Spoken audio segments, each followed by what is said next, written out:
Good evening one and all. వేదిక మీద ఉన్నటువంటి NAREDCO Telangana chapter chairman Shri Meka Vijayasai గారు, NAREDCO chairman Telangana secretary general Shri K Sridhar Reddy గారు, executive vice president NAREDCO Shri Kaliprasad గారు, executive vice president NAREDCO doctor లైన్ Y Kiran గారు, ట్రెజరర్ శ్రీ వెంకటేశ్వరరావు గారు, ఎస్బీఐ సిజిఎం ఎస్ రాధాకృష్ణ గారు, ఇక్కడ ఉన్నటువంటి అనేక మంది పెద్దలు, ఫార్మర్ నెరడ్కో ప్రెసిడెంట్ ప్రేమ్ కుమార్ గారు, సుబ్బారెడ్డి గారు, ఇంకా ఇతర పెద్దలందరికీ నమస్కారం.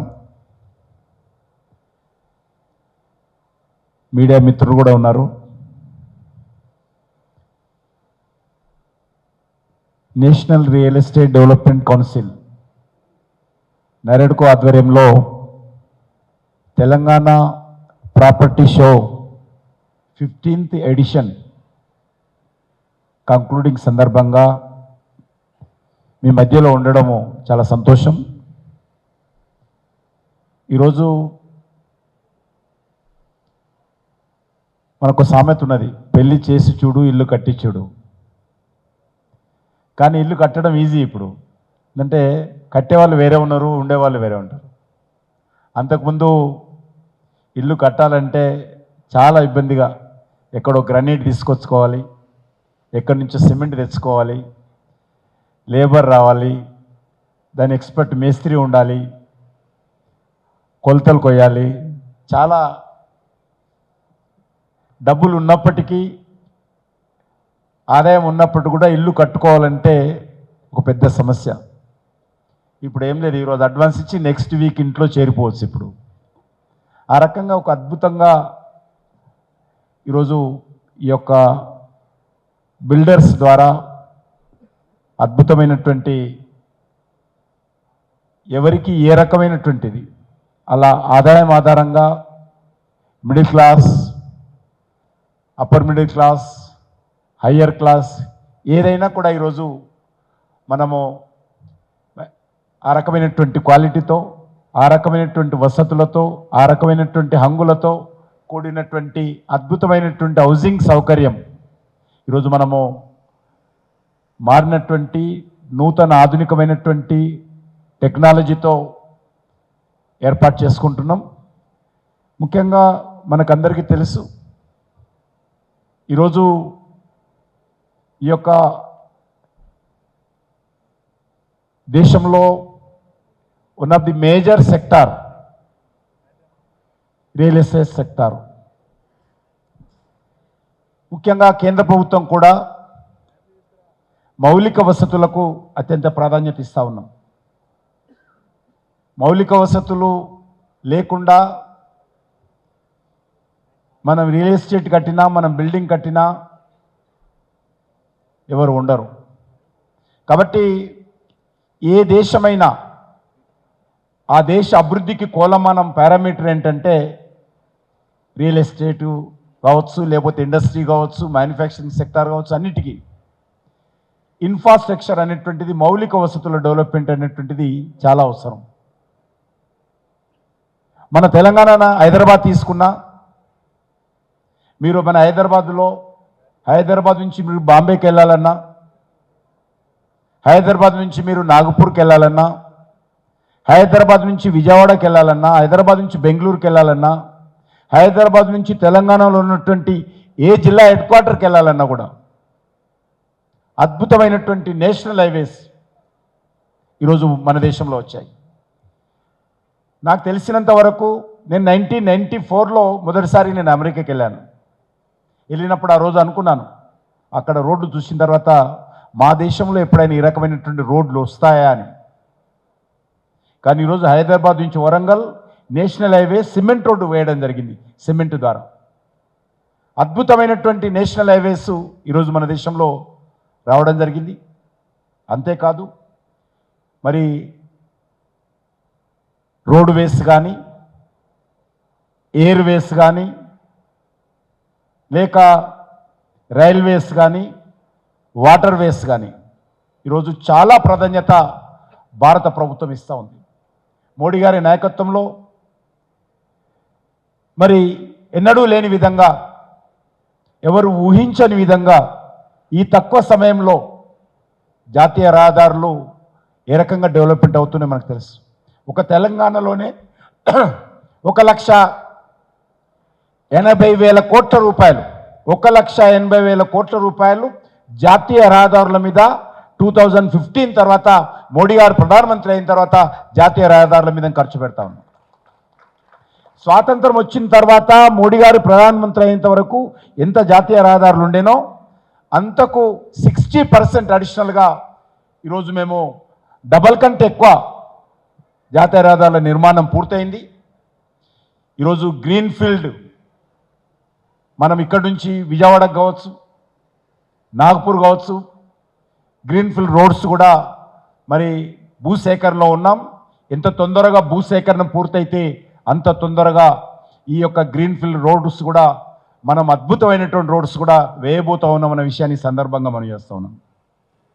ఈరోజు మనం చూస్తూ ఉన్నాం, ఇంతకుముందే మా ఎస్బీఐ సీజీఎం చెప్పాడు 2047 ఒక డెవలప్డ్ కంట్రీగా మన దేశం కూడా ఎదగాలని.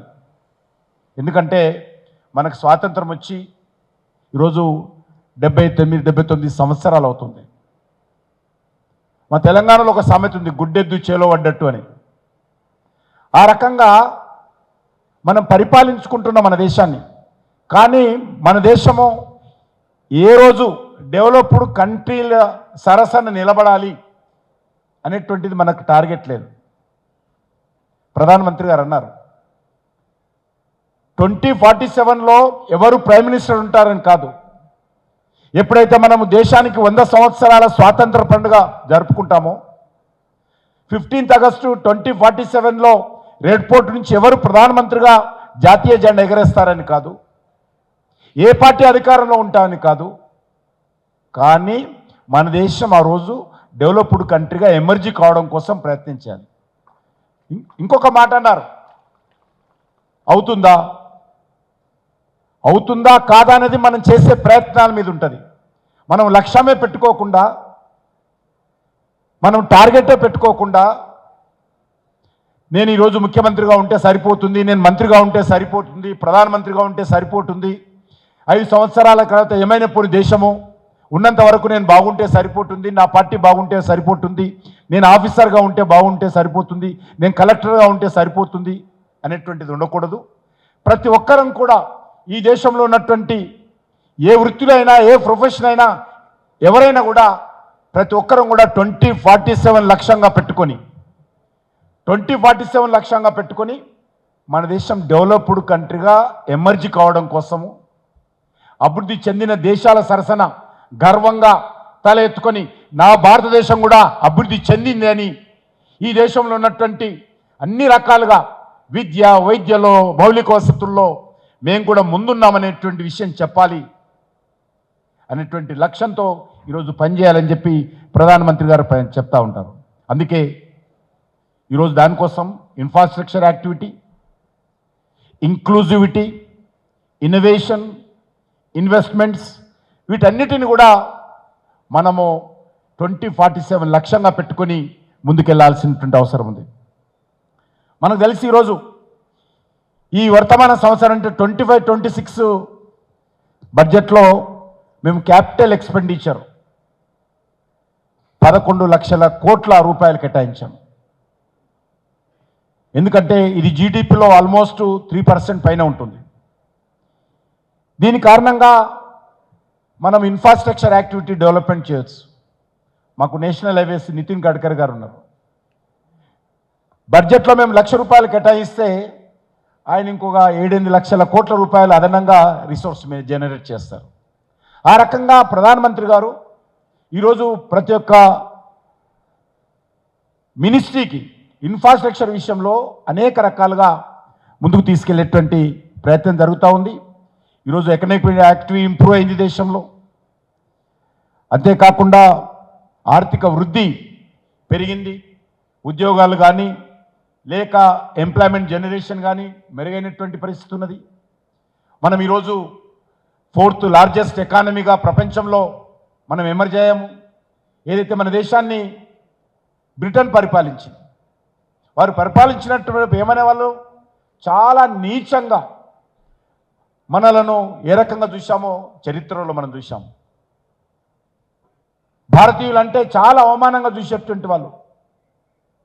అటువంటి ఇంగ్లాండ్ ఏదైతే రవి అస్తమించని బ్రిటిష్ సామ్రాజ్యాన్ని స్థాపించినటువంటి బ్రిటన్ను కూడా ఈరోజు మనము వెనుకకు నెట్టేసి మనము 4th లార్జెస్ట్ ఎకానమీగా ఈరోజు భారతదేశం ముందుకెళ్ళిందనే విషయాన్ని ఈ సందర్భంగా మనం చేస్తా ఉన్నాను. అంతేకాదు ఈరోజు కమింగ్ సూన్లో మనము 3rd ఎకానమీగా వెళ్ళాలనేది ఈ ప్రధానమంత్రి గారు పదే పదే ఏ విషయం వచ్చినప్పటికీ క్యాబినెట్లో ఏ విషయంపైన చర్చ జరుగుతున్నప్పటికీ కూడా డెవలప్మెంట్ డెవలప్మెంట్ డెవలప్మెంట్. అందుకే వారు చెప్తారు డెవలప్మెంట్ కావాలంటే రిఫార్మ్స్ కావాలి. రిఫార్మ్స్ లేకుండా ఏ మినిస్ట్రీ ఉండకూడదు, రిఫార్మ్స్ లేకుండా ఏ కార్యక్రమం జరగకూడదు, రిఫార్మ్స్ లేకుండా ఏ ఒక్క బిల్లు పాస్ కాకూడదు, రిఫార్మ్స్ లేకుండా క్యాబినెట్లో ఏ విషయం అప్రూవల్ కాకూడదు అనేటువంటి విషయం బడ్జెట్లో సపరేట్గా పెట్టాడు.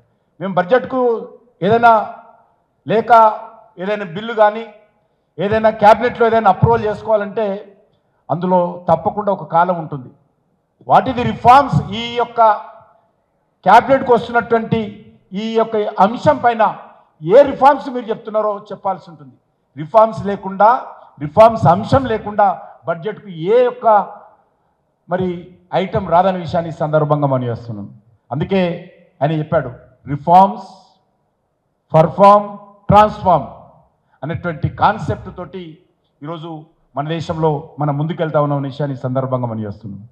ఈరోజు మనకు తెలుసు 2014-15 నరేంద్ర మోడీ గారు ప్రధానమంత్రి కాకముందు మన జీడిపి మరి 106 లక్షల కోట్లు ఉండేది. ఈరోజు 331 లక్షల కోట్లకు పెరిగిందనే విషయాన్ని ఈ సందర్భంగా మనం చేస్తున్నాం. అంతేకాకుండా 20 కోట్ల మంది ప్రజలు దారిద్ర్య రేఖకు దిగువన ఉన్నటువంటి వాళ్ళు కూడా లాస్ట్ 10 ఇయర్స్లో లేకపోతే అంతకుముందు తీసుకున్నటువంటి ప్రభుత్వాల యొక్క చొరవ కారణంగా 20 కోట్ల మంది ప్రజలు మరి దారిద్ర్య రేఖ నుంచి మరి బయటకు వచ్చారనే విషయాన్ని కూడా ఈ సందర్భంగానే మనం చేస్తున్నాం. అందుకే మరి మౌలిక వసతుల ద్వారా దేశం డెవలప్మెంట్ కావాలనేటువంటిది ఈరోజు మనం చూస్తూ ఉన్నాము. అందుకే ఇటీవల అనేక రకాలుగా కేంద్ర ప్రభుత్వము మరి మెట్రోలు అన్ని నగరాల్లో ఉండాలనేటువంటి కాన్సెప్ట్ తోటి మెట్రోలను పెంచుతూ ఉన్నాం. అనేక రకాలుగా యూనివర్సిటీస్ కానీ ఎడ్యుకేషన్ విషయంలో అన్ని రకాలుగా చర్యలు తీసుకుంటున్నాం. అనేక కొత్త విశ్వవిద్యాలయాలు అనేక నగరాలకు ఇస్తూ ఉన్నాం. అదే కాకుండా మరి ఈరోజు చూసినట్లయితే క్రియేటివిటీ డెవలప్మెంట్ ఉండాలా, దానికోసం కూడా కేంద్ర ప్రభుత్వం అనేక రకాల చర్యలు తీసుకుంటుంది. అందుకే మీకు అందరికీ తెలుసు ఈ యొక్క రియల్ ఎస్టేట్ రంగంలో కూడా అనేకమైనటువంటి మార్పులు తీసుకొచ్చాము. పెద్దలు సాయి గారు ఇప్పుడే చెప్పారు, విజయసాయి గారు ట్యాక్సీలు తగ్గించారని. నాకు తెలిసినంత వరకు ఈ ప్రపంచంలో ఒకేసారి 350 వస్తువుల మీద ధరలు తగ్గించినటువంటి ప్రభుత్వం వర్తమానంలో ఏదైతే ఉందంటే అది భారతదేశం ఒకటే అని సందర్భంగా మనం ఇస్తున్నాం. పెరిగిన ధరలు తగ్గవు, పెరగకుండా ఆపొచ్చు, కానీ పెరిగిన ధరలు కూడా తగ్గించినటువంటిది. మీకు అనేక ఎలక్షన్స్ చూసి ఉంటారు. ఎలక్షన్స్లో 3 ప్రధానమైనటువంటి అంశాల మీద ఎజెండా వస్తుంది. ఒకటి, ధరలు పెరిగాయి, ఈ ప్రభుత్వం ధరలు తగ్గించలేదు కాబట్టి ఈ ప్రభుత్వం ఓటేయొద్దు అంటారు. రెండోది, ఈ ప్రభుత్వంలో కరప్షన్ బాగా పెరిగిపోయింది కాబట్టి ఈ ప్రభుత్వాన్ని ఓడించాలి, ఓటేయకూడదు అంటారు. మూడోది, ప్రభుత్వంలో శాంతి భద్రతలు దెబ్బతిన్నాయి కాబట్టి ఉగ్రవాదము తీవ్రవాదం పెరిగింది కాబట్టి ఈ ప్రభుత్వాన్ని ఓడించాలంటారు. కానీ ఈరోజు నరేంద్ర మోడీ గారి ప్రభుత్వంలో మరి ఆయన ప్రధానమంత్రి అయిన తర్వాత అనేక రాష్ట్రాల ఎన్నికలు, దేశ పార్లమెంట్ కూడా ఎన్నికలు జరిగాయి. కానీ ఏ ఎన్నికల్లో కూడా ఏ పార్టీ కూడా ధరలు పెరిగాయనరు. నరేంద్ర మోడీ గారిని వ్యక్తిగతంగా అనేక రకాలుగా అంటారు తప్ప ధరలు పెరిగాయని ఎవరు అనడం లేదు. ధరలు స్థిరంగా ఉన్నాయి, ధరలు తగ్గాయనే విషయాన్ని కూడా ఈ సందర్భంగా మనవేస్తుంది. అంతేకాదు, ఒక్క రూపాయి అవినీతి పాల్పడకుండా ఈరోజు మా ప్రత్యర్థులు, రాజకీయ ప్రత్యర్థులు ఎవరున్నప్పటికీ కూడా నరేంద్ర మోడీ గారు విమర్శిస్తారు తప్ప నరేంద్ర మోడీ గారి ప్రభుత్వము కరెక్ట్ ప్రభుత్వం అని ఎవరు అన్నారు. అంత డెడికేషన్తో ఈరోజు నీతి నిజాయితీతో నరేంద్ర మోడీ గారి ప్రభుత్వం పనిచేస్తుంది. నా డిపార్ట్మెంట్ ఉంది కోల్ మినిస్ట్రీ. 2014 ఏ రకంగా ఉంటుందో మీకు తెలుసు. సుప్రీంకోర్టు అప్పటికు పేపర్ మీద, ఇలాంటి తెల్ల పేపర్ మీద కోల్ బ్లాక్స్ అలాట్ జరిగేది. తెల్ల కాగితం మీద ఆయన సంతకం పెడుతుండే, ఆ స్లిప్ ప్రధానమంత్రి గారికి పోతుండే, వాళ్ళ కోల్ బ్లాక్ వస్తుండే. ఈరోజు టోటల్గా రిఫార్మ్స్ చేసి పారదర్శకతతో, ట్రాన్స్ఫర్మేటివ్తో ఈరోజు ఓపెన్ యాక్షన్ కోల్ బ్లాక్స్ చేస్తాం. ఈరోజు పరిస్థితి ఏంటంటే 1 బిలియన్ మెట్రిక్ టన్స్ ఈరోజు మరి ఈ యొక్క కోల్ ప్రొడక్షన్ అయింది.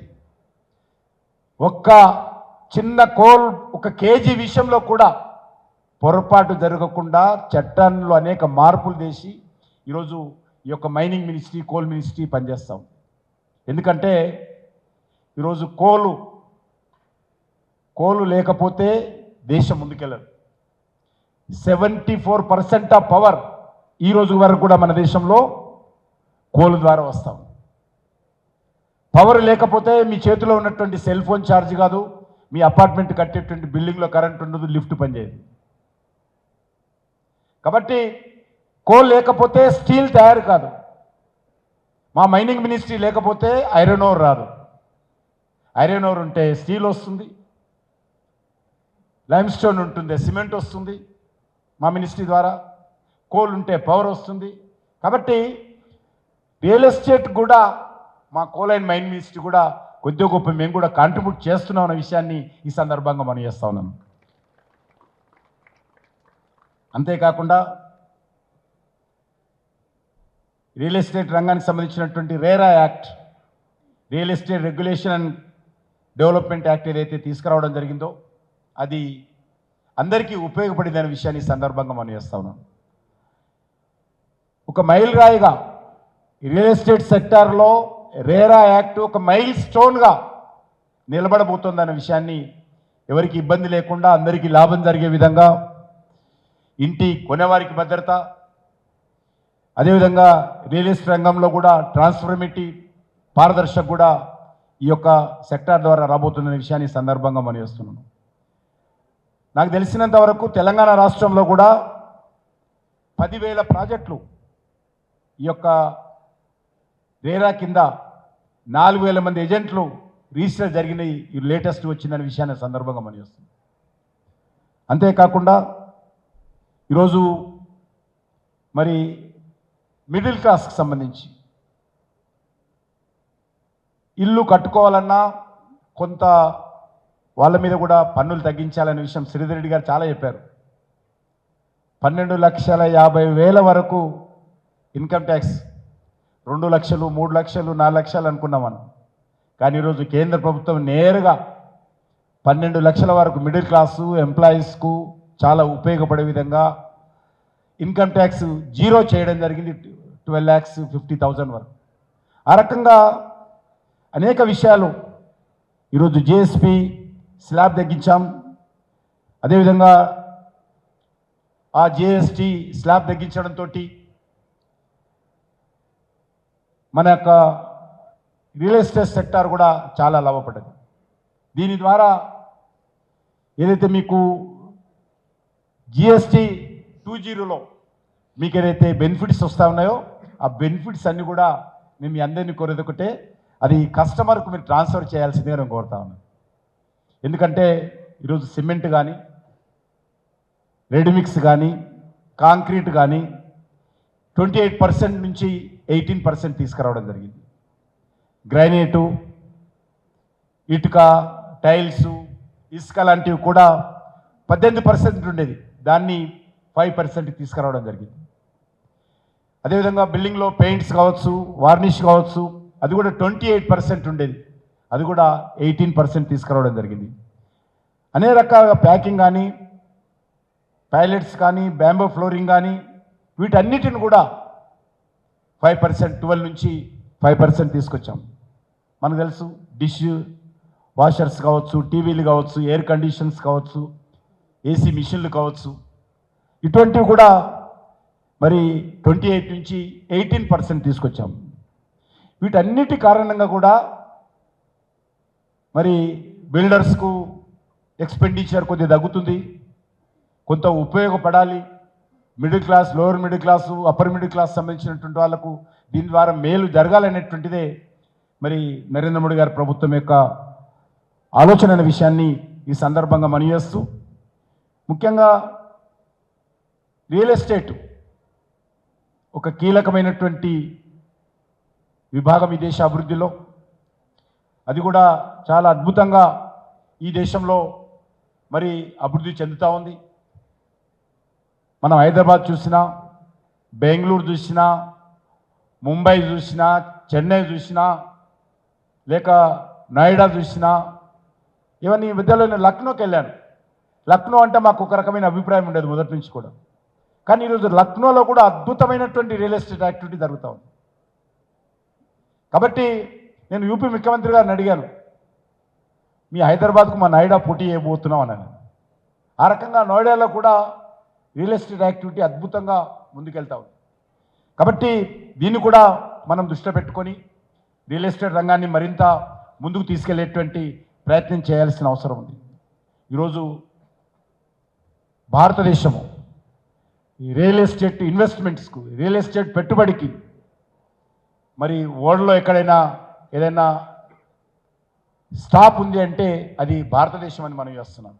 రియల్ ఎస్టేట్లో అన్ని దేశాలతో పోల్చి చూసినట్లయితే రియల్ ఇన్వెస్ట్మెంట్కు ఈరోజు భారతదేశమే గమ్యస్థానం అని ఈ సందర్భంగా మనం చేస్తున్నాం. అంతేకాదు రియల్ ఎస్టేట్లో కూడా ఎఫ్డిఐ, ఫారెన్ డైరెక్ట్ ఇన్వెస్ట్మెంట్స్ కూడా 3 రెట్లు పెరిగింది. అది ఆ రకంగా దాన్ని కూడా మరి మా అంచనాల ప్రకారము రానున్న రోజుల్లో ఇంకా చాలా పెద్ద ఎత్తున రియల్ ఎస్టేట్ సెక్టార్లో కూడా ఇన్వెస్ట్మెంట్స్ వస్తాయి. కాబట్టి మీరందరూ కూడా ఇతర దేశాల్లో ఉన్నటువంటి ఫైనాన్షియల్ ఆర్గనైజేషన్స్ తోటి జేవీలు చేసుకొని భారతదేశంలో ఇన్వెస్ట్మెంట్స్ పెంచి మీ యొక్క మరి రియల్ ఎస్టేట్ యాక్టివిటీని మరింతగా పెంపొందించాలి. దానికి కావలసినటువంటి అనేక రకాల చట్టాలను మార్చడం జరిగింది, చాలా సులభతరం చేయడం జరిగింది. ఫారిన్ ఇన్వెస్టర్స్ ఎవరైనా సరే డైరెక్ట్గా రావచ్చు, లేకపోతే స్థానికంగా ఉన్నటువంటి మరి ఈ యొక్క రియల్ ఎస్టేట్ కంపెనీలతో టైప్ అయి జేవీగా కూడా ఇన్వెస్ట్మెంట్స్ పెట్టవచ్చు అనే విషయాన్ని కూడా ఈ సందర్భంగా మనవి చేస్తా ఉన్నాను. ఈరోజు మరి చాలా పెద్ద ఎత్తున మరి అనేక రకాల యాక్టివిటీ పెంచేటువంటి ప్రయత్నము చేస్తూ ఉన్నాం. మనకు ఈరోజు రియల్ ఎస్టేట్కి సంబంధించి కూడా ఈరోజు గిడ్డంగులు, వేర్ హౌజులకు కూడా చాలా పెద్ద ఎత్తున ఉపయోగపడతా ఉన్నాయి. దానికి సంబంధించినటువంటి వేర్ హౌజుల యాక్టివిటీ కూడా మీరందరూ కూడా ఆలోచన చేసి ఏ రకంగా మనం ఒక స్టాండర్డ్ లెవెల్లో మన దేశంలో వేర్ హౌజ్ పెంచేటువంటి అవకాశం ఉందో ఆలోచన చేయాల్సినటువంటి అవసరం ఉందనే విషయాన్ని ఈ సందర్భంగా మనవి చేస్తా ఉన్నాను. అంతేకాకుండా ఈరోజు హైదరాబాద్ నగరము, Hyderabad one of the best city in the country.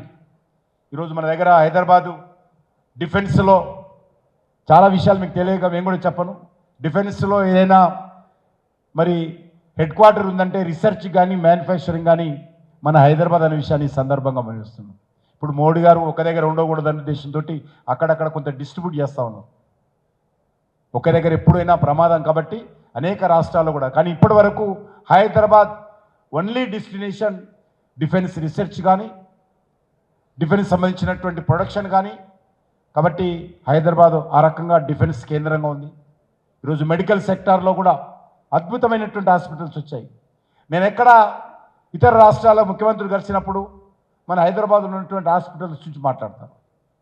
Best hospitals ఈరోజు అనేకమైన ఎంబెసీలు కలుస్తుంటారు. నాకు ఎంబెసీలు కలిసినప్పుడు కూడా మా దేశానికి సంబంధించినటువంటి వాళ్ళు చాలామంది మెడికల్ టూరిజం కింద మరి ఇండియాకు వస్తే హైదరాబాద్ చాలా అద్భుతంగా ఉంది. ఎందుకంటే హైదరాబాద్ బెస్ట్ వెదర్, ఎవరికైనా సరే ఏ భాష వచ్చేవారికైనా ఇక్కడ బతకొచ్చు. అది హిందీ భాష వచ్చిన వాళ్ళైనా, తెలుగు భాష వచ్చే వాళ్ళైనా, ఇంగ్లీష్ భాష వచ్చేవాళ్ళైనా, ఈ 3 భాషలు రాకుండా మరి రష్యా మాట్లాడేటోడు ఇక్కడ బతకొచ్చు. హైదరాబాద్కు ఏ భాషకైనా సంబంధం లేదు. ఇది పెద్ద కాస్మోపాలిటన్ సిటీ. మనం ఇది ఈ రకమైనటువంటి పరిస్థితి దేశంలో ఎక్కడ ఉండదు. అద్భుతమైనటువంటి వెదర్, మనకు అద్భుతమైనటువంటి మనుషులు, బెస్ట్ పర్సన్స్ ఇక్కడ మన హైదరాబాద్లో ఉంటారు. ఇక్కడ ఫార్మా దేశంలోనే కాదు ప్రపంచంలోనే అత్యంత ఆదరణ పొందినటువంటి best pharma activity, best formulations Hyderabad నుంచి మనము పంపిస్తుంటాం ఇతర దేశాలకు. ఈరోజు వ్యాక్సిన్ తీసుకుంటే క్యాపిటల్, ప్రపంచానికి క్యాపిటల్ వ్యాక్సిన్ మన హైదరాబాద్ నగరం. అదేవిధంగా ఐటీ, బెంగళూరు తర్వాత ఐటీలో మనం అగ్రస్థానంలో ఉన్నాం. ఈరోజు ఐటీకి సంబంధించి ప్రపంచంలో ఉన్నటువంటి అనేక కంపెనీలు హైదరాబాద్కు వస్తాయి. మనం వద్దన్నా వస్తాయి. ఎందుకంటే వెదర్ ఆ రకంగా ఉంది, ఇక్కడ ఉన్నటువంటి పరిస్థితి ఆ రకంగా ఉంది. ఇక్కడ వచ్చి పనిచేయడానికి భారతదేశంలో ఏ రాష్ట్రంలో ఉన్న వాళ్ళైనా హైదరాబాద్లో వచ్చి ఇక్కడ పనిచేయడానికి సిద్ధంగా ఉంటారు. కానీ మన హైదరాబాద్ వాళ్ళు పోయి నార్త్ ఈస్ట్ పోమంటే ఎవరు, కానీ నార్త్ ఈస్ట్ వాళ్ళు హైదరాబాద్ రావడానికి సిద్ధంగా ఉంటారు. ఎందుకంటే మనం పోవడానికి బద్ధకం కాదు, ఇటువంటి వెదర్ ఏదైతే ఉందో హైదరాబాద్లో ఈరోజు ఆంధ్రప్రదేశ్ విభజన జరిగింది. మంత్రులు, ఎమ్మెల్యేలు ఎవరు కూడా అక్కడ ఊరు ఎక్కువ మంది, వాళ్ళ ఫ్యామిలీస్ అన్ని ఇక్కడనే ఉంటాయి. కారణం వాళ్ళ తప్పు కాదు, అటువంటి ఒక మంచి వెదరు, ఇక్కడ ఒక ఎన్వైర్న్మెంట్ హైదరాబాద్లో ఉంది. కాబట్టే మనకు రానున్న రోజుల్లో రియల్ ఎస్టేట్ రంగాన్ని కూడా ఏ రకమైనటువంటి డోకా ఉండదని చెప్పడానికే ఇవన్నీ చెప్తా ఉన్నాను. బెస్ట్ ఫ్యూచర్ ఇన్ ఇండియా ఎక్కడుంది అంటే రియల్ ఎస్టేట్ రంగానికి హైదరాబాద్ సిటీలో ఉందనే విషయాన్ని ఈ సందర్భంగా మీకు మనం చేస్తా ఉన్నాను. అదే కాదు, ఇది కాస్మోపాలిటన్ సిటీది. అదే కాకుండా మరి బెస్ట్ కనెక్టివిటీ, ఢిల్లీ తర్వాత మధ్యలో మొన్న బాంబేలో కొత్త ఎయిర్పోర్ట్ వచ్చింది అనుకోండి. బెస్ట్ ఎయిర్పోర్ట్ ఏదంటే ఈరోజు మన హైదరాబాద్ ఎయిర్పోర్ట్. మరి ట్రైన్ కనెక్టివిటీ కానీ, రోడ్ కనెక్టివిటీ కానీ, ఎయిర్ కనెక్టివిటీ కానీ హైదరాబాద్ చాలా ఉంది. అందుకే ఈరోజు మా సికింద్రాబాద్లో 720 కోట్లతోటి నూతన రైల్వే స్టేషన్ నిర్మాణం చేస్తూ ఉన్నాము. మన బేగంపేట ఎయిర్పోర్ట్, మన శంషాబాద్ ఎయిర్పోర్ట్ ఏ రకంగా ఉందో ఆ రకమైనటువంటి మన రైల్వే స్టేషను ఈరోజు సికింద్రాబాద్లో మేము నిర్మాణం చేస్తున్నాం అనే విషయాన్ని మనం చేస్తున్నాం. వచ్చే సంవత్సరం ఇప్పటికే 50-60% పనులు పూర్తయినాయి. నెక్స్ట్ ఇయర్ దాన్ని ప్రధానమంత్రి గారు తీసుకొచ్చి భూమి పూజ చేయించాం. నాంపల్లి రైల్వే స్టేషన్ 350 కోట్ల రూపాయలతోటి దాన్ని కూడా డెవలప్మెంట్ చేశాం. అది కూడా అద్భుతంగా నిర్మాణం జరుగుతుంది. 450 కోట్లతోటి కాచిగూడ రైల్వే స్టేషన్ డెవలప్మెంట్ చేస్తూ ఉన్నాం. హైదరాబాద్లో ఈరోజు అనేక రకాల ఇన్స్టిట్యూషన్స్ వస్తూ ఉన్నాయి. నేషనల్ సైన్స్ సెంటర్ కానీ, అనేక రకాల రీసెర్చ్ ఆర్గనైజేషన్స్ కానీ హైదరాబాద్లో ఉన్నాయి. రానున్న రోజుల్లో మరి ఈరోజు అనేక రకాల యాక్టివిటీ హైదరాబాద్లో పెరుగుతుందనే విషయాన్ని సందర్భంగా మనం చేస్తున్నాం. కాబట్టి మీకు అందరు తెలుసు, ఇటీవల ఆపరేషన్ సింధూర్ తర్వాత మనకు పర్మనెంట్ మ్యాగ్నెట్ చాలా ఇబ్బందిగా ఉండేది. ఎక్కడ కూడా భారతదేశంలో 1 కేజీ మ్యాగ్నెట్ కూడా మన దగ్గర ప్రొడక్షన్ అయ్యేది కాదు. అటువంటిది ఈరోజు హైదరాబాద్లోనే పర్మనెంట్ మ్యాగ్నెట్ సంబంధించినటువంటి మా మైనింగ్ మినిస్ట్రీ ద్వారా, NFDTDC ద్వారా ఈరోజు రీసెర్చ్ చేసి కనుగొన్నాము. హైదరాబాద్లోనే పర్మనెంట్ మ్యాగ్నెట్ ఈరోజు మరి ప్రొడక్షన్ కాబోతుందనే విషయాన్ని కూడా ఈ సందర్భంగా మనం చేస్తాను. అంతేకాకుండా మరి రియల్ ఎస్టేట్ ఏదైతే ఉన్నదో దాన్ని కూడా చాలా పెద్ద ఎత్తున మన దేశంలో పెరగడానికి అవకాశం ఉంది. అందుకోసము మనం అందరం కూడా రానున్న రోజుల్లో టెక్నాలజీని కూడా పెంచాల్సినటువంటి అవసరం ఉంది. నాకు తెలిసినంత వరకు మంచి టెక్నాలజీ భారతదేశంలో మరి మన రియల్ ఎస్టేట్ రంగంలో కూడా మీరందరూ ఉపయోగిస్తూ ఉన్నారు. దాన్ని మరింతగా పెద్దపీట వేయాల్సినటువంటి అవసరం ఉంది. భవిష్యత్ అవసరాలు చూడాలి, వినియోగదారులకు సంబంధించినటువంటి ప్రయోజనాలకు కూడా పెద్దపీట వేస్తూ టెక్నాలజీని ఈ యొక్క రియల్ ఎస్టేట్ రంగంలో తీసుకురావాల్సినటువంటి అవసరం ఉందన్న విషయాన్ని సందర్భంగా మనం చేస్తూ ఉన్నాం. ఆర్టిఫిషియల్ ఇంటెలిజెన్స్ రియల్ ఎస్టేట్ రంగంలో తీసుకురావాలి. ఇంటర్నెట్ ఆఫ్ థింగ్స్ ఐఓటీ దీన్ని కూడా డెవలప్ చేయాలి. డేటా అనలిటిక్స్ కానీ అడాప్ట్ చేసుకోవాల్సినటువంటి అవసరం ఉంది. మార్కెట్ డిమాండ్ కానీ, ప్రైజింగ్ కానీ, కాంప్లైన్స్ కానీ ఈ రకమైనటువంటి అంశాల్లో మరి డేటా మైనింగ్ కోసము ఆర్టిఫిషియల్ ఇంటెలిజెన్స్ మీ అందరికీ ఉపయోగపడుతుంది. ఆ రకంగా ఈరోజు ఆర్టిఫిషియల్ ఇంటెలిజెన్స్ను కూడా భారత ప్రభుత్వము చాలా ప్రోత్సహిస్తుంది. వచ్చే సంవత్సరం ఆర్టిఫిషియల్ ఇంటెలిజెన్స్ సంబంధించినటువంటి ఒక 1 వీక్ కాన్ఫరెన్స్ భారత ప్రభుత్వం తరఫున ప్రపంచంలో ఉన్నటువంటి అన్ని దేశాలకు సంబంధించినటువంటి ఆర్టిఫిషియల్ ఇంటెలిజెన్స్ సంబంధించినటువంటి రీసెర్చర్స్ కానీ, సైంటిస్టులు కానీ, కంపెనీలు కానీ మోడీ గారి నేతృత్వంలో భారతదేశంలో దాన్ని పెద్ద కాన్ఫరెన్స్ పెట్టబోతా ఉన్నాం. రానున్న రోజుల్లో ఆర్టిఫిషియల్ ఇంటెలిజెన్స్కు భారతదేశం హెడ్ క్వార్టర్గా ఉండాలనేటువంటిదే ఈరోజు ప్రభుత్వం యొక్క ఆలోచన విషయాన్ని సందర్భంగా మనం చేస్తున్నాం. అంతేకాకుండా ఈరోజు పవర్ను మనం ఏ రకంగా ఆదా చేయవచ్చు, వాటర్ మేనేజ్మెంట్ ఏ రకంగా మన కట్టేటువంటి అపార్ట్మెంట్స్లలో ఇంకా బాగా చేయవచ్చు, ఏ రకంగా మెరుగుపరగవచ్చు, బిల్డింగ్ సేఫ్టీ విషయంలో కూడా మరి ఇంటర్నెట్ ఆఫ్ థింగ్స్ సెన్సార్ ఏ రకంగా ఉపయోగపడతాయి, వీటన్నిటిని కూడా మీరు కొద్దిగా ఇంకా భరిత పరిశోధన చేయాల్సినటువంటి అవసరం ఉంది. మెరుగైనటువంటి పరిస్థితి రావాలి. మరి అపార్ట్మెంట్లో లేకపోతే మనం కట్టేటువంటి మరి ఈ యొక్క బిల్డింగ్లో ఒక్క చుక్క నీరు కూడా బయటికి పోకూడదు. అదేవిధంగా మనము వాడినటువంటి ప్రతి వాటరు దాన్ని ఏ రకంగా మళ్ళీ రీయూజ్ చేయగలుగుతామో ఆలోచన చేయాల్సినటువంటి అవసరం ఉందనే విషయాన్ని ఈ సందర్భంగా మనం చేస్తున్నాను.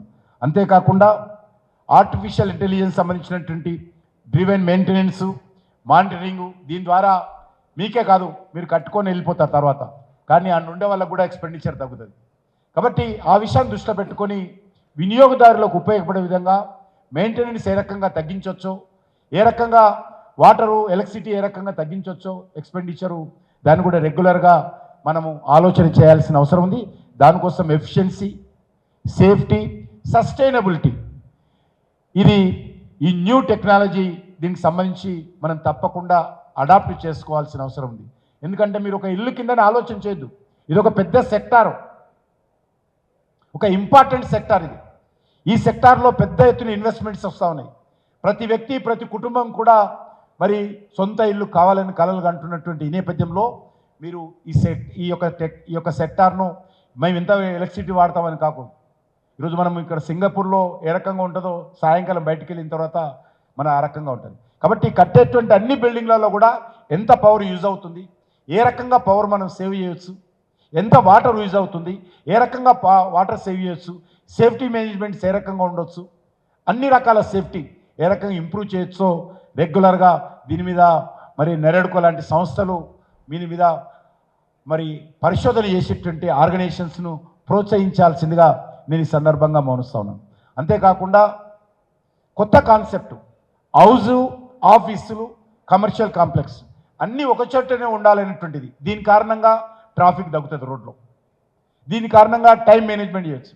కాబట్టి ఎక్కడైనా మనం చేసినప్పుడు అక్కడే ఆఫీసెస్ ఉండాలి, అక్కడే రెసిడెన్షియల్ ఉండాలి, అదేవిధంగా మరి అక్కడే ఈరోజు కమర్షియల్ హబ్స్ కూడా ఉండాలి. షాపింగ్ వెళ్ళాలన్నా అదే కాంప్లెక్స్లో, నివాసం ఉండాలన్నా అదే కాంప్లెక్స్లో, ఆఫీస్ అయినా అదే కాంప్లెక్స్లో ఉండేటువంటి సిస్టమ్ ఈరోజు విదేశాల్లో వచ్చింది. మన దేశంలో హైదరాబాద్లో కూడా స్టార్ట్ అయింది. రానున్న రోజుల్లో దాన్ని మరింతగా ఇంప్రూవ్ చేయాల్సిన అవసరం ఉంది. దీని కారణంగా మరి ఈరోజు ట్రాఫిక్ సమస్య కూడా కొద్దిగా తగ్గించడానికి అవకాశం ఉంటుందనే విషయాన్ని కూడా ఈ సందర్భంగా మనవి చేస్తున్నాను. మీకు అందరు తెలుసు, గతంలో మరి రీజనల్ రింగ్ రోడ్డుకు ప్లాన్ చేయడం జరిగింది. అనేక రకాలుగా చాలామంది మాట్లాడతారు. రీజనల్ రింగ్ రోడ్ సౌత్ వింగ్కు ఈరోజు త్వరలోనే కేంద్ర క్యాబినెట్ అప్రూవ్ జరిగే విధంగా ప్రయత్నం చేస్తూ ఉన్నాం. అదే కాకుండా ఔటర్ రింగ్ రైల్ ప్రాజెక్టు కూడా అది కూడా నేషనల్ రింగ్ రోడ్ ఏ రకంగా ఉంటుందో RRR రోడ్డు అదే పద్ధతిలో రింగ్ రైలు కూడా ఉండాలనేటువంటి విధానంతో రైల్వే మినిస్ట్రీతో మాట్లాడి దాన్ని కూడా సర్వే చేస్తూ ఉన్నాం. మెట్రోకి సంబంధించి కూడా మరి ఏదైతే L&T ఉండిందో వాళ్ళు ఏమాత్రం మేము కొత్త మెట్రో మేము చేయలేము, మీరు చేసుకోండి అని చెప్పారు. మరి చేసుకోవాలన్నప్పుడు ఇప్పుడు ఉన్నటువంటి నెట్వర్క్ ఏదైతే మెట్రో నెట్వర్క్ ఉందో ఆ నెట్వర్క్ కొత్త నెట్వర్క్ వచ్చిన తర్వాత మూడో కంపెనీ స్టేట్ గవర్నమెంటు కొంత ఉంటుంది, ఇందులో సెంట్రల్ గవర్నమెంట్ కొద్దిగా డబ్బు మాత్రమే ఇస్తుంది కానీ మెయింటెనెన్స్లో ఏం రోల్ ఉండదు. అదేవిధంగా L&T ఉండింది. థర్డ్ పార్టీ వచ్చినప్పుడు ఈ ఇప్పుడు నడుస్తున్నటువంటి నెట్వర్క్ మీద జరిగినటువంటి ట్రైన్లు ఆ కొత్త ట్రైన్లకి కొత్త నెట్వర్క్ వెళ్తే మరి దాని ఖర్చు ఎవరు చూస్తారు, మెయింటెనెన్స్ ఎవరు చూస్తారు అనేటువంటి ఒక క్లారిటీ లేదు మనకు. అందుకే ఆలస్యమైంది. ఇప్పుడు L&T వాళ్ళు స్పష్టంగా చెప్పారు మేము నడపలేమని. కాబట్టి రాష్ట్ర ప్రభుత్వమే ఈరోజు మెట్రోకి సంబంధించి నెట్వర్కు మరి తీసుకునేటువంటి విధంగా ఒక నిర్ణయం తీసుకోవడం జరిగింది. ఇప్పుడు దానికి సంబంధించినటువంటి DPR వచ్చినట్లయితే తొందరగా కేంద్ర ప్రభుత్వం క్యాబినెట్లో హైదరాబాద్ మెట్రోకి సంబంధించి మరి ఎంత తొందరగా ఉన్నటువంటి సమస్యలు, ఎందుకంటే కేంద్ర ప్రభుత్వం ఎప్పుడు కానీ భవిష్యత్తులో ఏ రకమైనటువంటి సమస్యలు లేకుండా మా అర్బన్ డెవలప్మెంట్ మినిస్ట్రీ ద్వారా మా మెట్రో వింగ్ ద్వారా అన్ని విషయాల మీద మరి ఎగ్జామినేషన్ చేసి దానికి సంబంధించినటువంటి క్లారిఫికేషన్ తీసి దానికి సంబంధించినటువంటి రూల్స్ అండ్ రెగ్యులేషన్స్ ఫ్రేమ్ చేసిన తర్వాతనే మేము క్లియరెన్స్ ఇస్తాం. కాబట్టి ఇప్పుడు ఒక క్లారిటీ వచ్చింది మనకు, టోటల్గా స్టేట్ గవర్నమెంటే ఎక్స్టెన్షన్ చేస్తామని ముందుకు వస్తుంది. కాబట్టి తొందరగానే వాళ్ళ ప్రపోజల్స్ పూర్తి స్థాయి ప్రపోజల్ వచ్చిన తర్వాత మేము తొందరనే దానికి సంబంధించి క్యాండిడేట్ అప్రూవల్ చేస్తామని కూడా ఈ సందర్భంగా మనవి చేస్తున్నాను.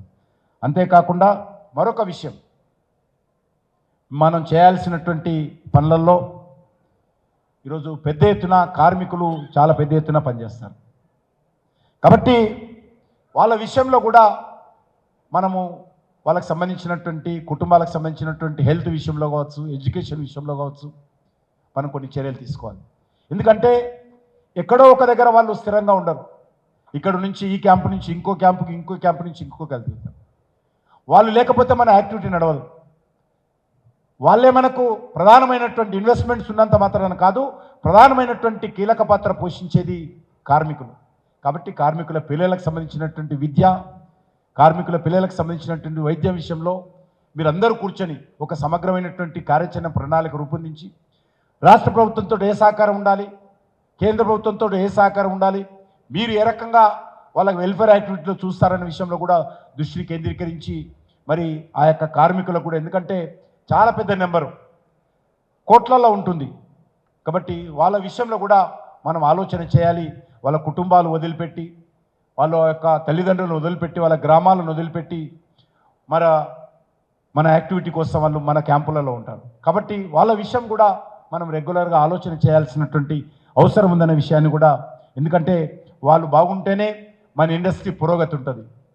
కాబట్టి వాళ్ళ విషయంలో కూడా ఎప్పుడు మనము ఆలోచన చేయాల్సినటువంటి అవసరం ఉందనే విషయాన్ని ఈ సందర్భంగా నేను మనవి చేస్తూ, చివరగా మనము మన దేశం పూర్తి స్థాయిలో అభివృద్ధి చెందాలంటే దానికి మన యొక్క రియల్ ఎస్టేట్ రంగం కూడా కీలక పాత్ర పోషిస్తుంది.